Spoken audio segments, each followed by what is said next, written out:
So I'm here with Nathan Cleverly, WBO light heavyweight champion, who retained his title in great style on Saturday. First of all, how was that? Krasniki, was he as good as you expected?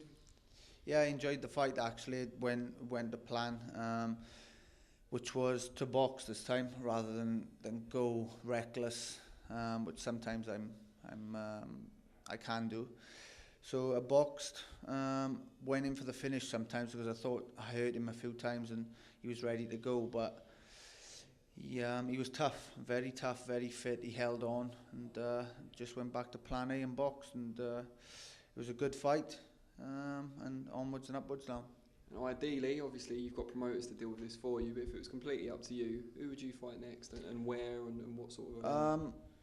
Well, there's been a lot of talk of Bernard Hopkins. Obviously, he's wrapped up with his mandatory fight with Kara Morad. Jürgen Bremer's my second mandatory challenger, so they could force that, the WBO. So if that's the case, then we abide by the rules and do that. If not, then maybe someone like Babet Shumanov for the WBA, a nice unification fight. I think that's the only way forward now. Brilliant. Now, we're not wearing these t-shirts just as a fashion statement, although they do look great, as you mentioned. We've got our 100 greatest fights coming out very soon. 100 greatest fights in history. You had a choice of the 5 commemorative t-shirts we've got, and you picked Marvin Hagler against Thomas Hearns. What made you pick that one? I picked this t-shirt because I'm a massive fan of both fighters, Hagler and Hearns. I think their style of fighting, because Hearns was tall and rangy, but he carried excellent speed, good power, and a good boxer fighter. So I chose them because that's the kind of style I like, and it was a great fight. And same as all the fights, really. You know, you've got Morales, Barrera. Everyone knows that fight. That was a quality fight, yeah, it was a nice t-shirt as well, nice colour. So that's the promotional material out of the way. I didn't tell him to say that. In honour of the 100 greatest fights bookazine that is coming out, we thought we'd go through some of your best fights. Yeah. I've got the magazines here. Okay. So this was your debut, and I think you can see that pretty well on there. Nathan looks about 12 years old as he squares up to the much, much smaller Ernie Smith. What do you remember about that? It was on Edinburgh on the undercard of Alex Arthur against Boris Simpson. Yeah. I remember flying up to Scotland for my first professional fight, and I was nervous, probably the most nervous I've ever been, because I know I was in the real world then from the amateur days, but now I was fighting a strong professional, albeit a journeyman at the time, in Ernie Smith, God bless, who's may he rest in peace now, but I was in the real world against a strong professional fighter, and I was so nervous. And in the fight, I felt it. I felt the strength, the man strength of Ernie Smith at the time.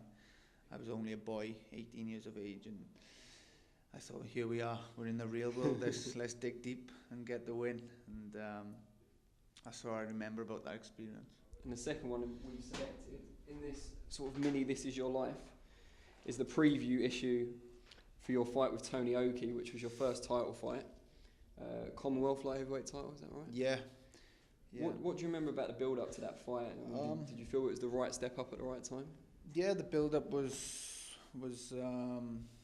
good build-up, but it was my first fight at light heavyweight and in with an experienced professional like Tony Oki, so it was a tough ask for me. I was 21. You look younger. I was real nervous going into that fight because it was live on Sky Sports, my first real challenge as a professional fighter, and a championship fight, 12-round fight. And that was difficult. You know, I had to push through the threshold in that fight and got through it. So that was the start for me, the start of this streak and winning my titles. It was great memories from that fight. Okay, and last but certainly not least, Cleverly gets his title, which is where you beat Koziemski. You're already the interim champion, but you won the full world title outright in this fight. A lot of people remember the Groves de Gaulle fight was on the same bill. but obviously this was a huge night for you. What do you remember about this one? Yeah, it was a massive night for me. A bit of a crazy build-up because Jürgen Bremer hadn't turned up to the fight. He hadn't arrived at the airport. So that threw everything up in the air. I was interim champion at the time. Bremer, I think it was the second or third time he hadn't turned up. Or the fight was meant to go ahead, and he didn't fight. So we had no option. The WBO had no option. They stripped Jürgen Bremer of the belt, and I was upgraded from interim to full world champion and fought Kuzimski on that night, and with my title on the line. And excellent night, good performance, and just proud to be world champion on that night. So because that was my ultimate dream in boxing. So for it to come true was a great feeling. So what are the dreams that remain? You said that was the ultimate dream, but obviously new dreams have now taken its place. I could honestly look at myself in the mirror now and say I've achieved my dreams really in life, but you've got to keep setting goals to keep. I hope so. Don't retire. To give you ambition. So the next goal for me is to unify the light heavyweight division, because years ago there was one title, world title, to see who was number one. Now it's 4. If you want to show you're number one, then go and win all 4, and I want to do that. I asked you this already by text, but just to ask you in a more formal setting.